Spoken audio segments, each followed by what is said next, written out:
Hello. माझ्या मुलाला त्याच्या शाळेतून एक इंग्लिश एनरिचमेंट ॲक्टिव्हिटीसाठी एक कोणताही विषय निवडून त्यावर लिखाण करायचं होतं. पण त्यांनी इतका छान विषय निवडला, तो म्हणजे मेंटल हेल्थ अमंग स्टुडंट्स. खरंच ह्या विषयावर घरोघरी म्हणजे ज्यांच्या पण घरी विद्यार्थी दशेत मुलं आहेत त्यांच्या घरी सकारात्मक चर्चा व्हायलाच हवी. म्हणून मला आवर्जून असं वाटलं की हा विषय मी तुमच्यासोबत शेअर करायला पाहिजे. आपल्या मुलांना स्ट्रेस असतो, प्रेशर असतो, पण ते चांगल्या प्रकारे हँडल करत आहेत का? आपले मुलं बॅलेन्स करत आहेत का प्रेशरला? हे याच्याकडे लक्ष देण्याची आपली गरज आहे.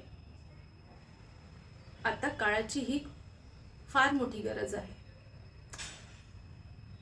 लहान मुलांपासून मोठ्यांपर्यंत प्रेशर असतो. जनरली ॲडोलसंट एज ग्रुपमधले मुलं, यंग ॲडल्ट्स ह्यांच्यामध्ये हे सिम्पटम्स जास्त बघायला मिळतात. स्ट्रेस झालं, depression, anxiety.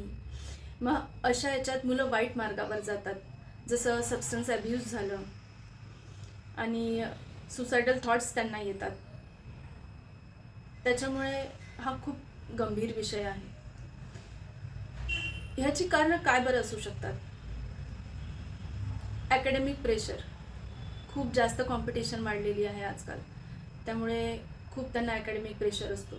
Family pressure, family expectation, नाही माझ्या मुलांनी हेच करायला पाहिजे. आत्ता रिसेंट एक उदाहरण होऊन गेलं, तुम्हाला खूप चांगल्याने माहिती आहे. Social isolation. ह्या काळात म्हणजे अभ्यासाच्या काळात मुलं थोडे दूर असतात, काही मुलं, पण त्यांना आपल्या इमोशनल सपोर्टची खूप गरज असते. लॅक ऑफ इमोशनल सपोर्टमुळे पण असं होऊ शकते. वरून काही मुलांकडे फायनान्शियल स्टेबिलिटी नसते त्यांच्या घरी, तो पण एक प्रेशर असतो त्यांना. अशी बरीचशी कारणं असू शकतात. आणि ह्यावर उपाय काय करायचा? ह्यावर उपाय म्हणजे असा की आपली पेरेंट्सची सगळ्यात जास्त जबाबदारी आहे की काही गोष्टी त्यांना शिस्त लावायला पाहिजे आणि ह्यावर चर्चा करत राहायला पाहिजे. शिस्त म्हणजे अशी की फिजिकल ॲक्टिव्हिटी त्यांना सांगा, रोज जेव्हा पण वेळ मिळतो 15 मिनिट अर्धा तास फिजिकल ॲक्टिव्हिटी करा. फास्ट सूर्यनमस्कार केल्याने कॉन्सन्ट्रेशन वाढतो. मेडिटेशन करायला सांगा, मेडिटेशननी एकाग्रता वाढते, मन एकाग्र होतं, मन शांत होतं.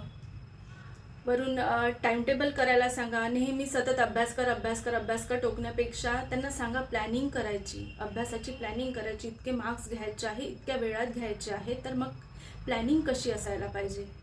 शिवाजी महाराजचं उदाहरण द्या.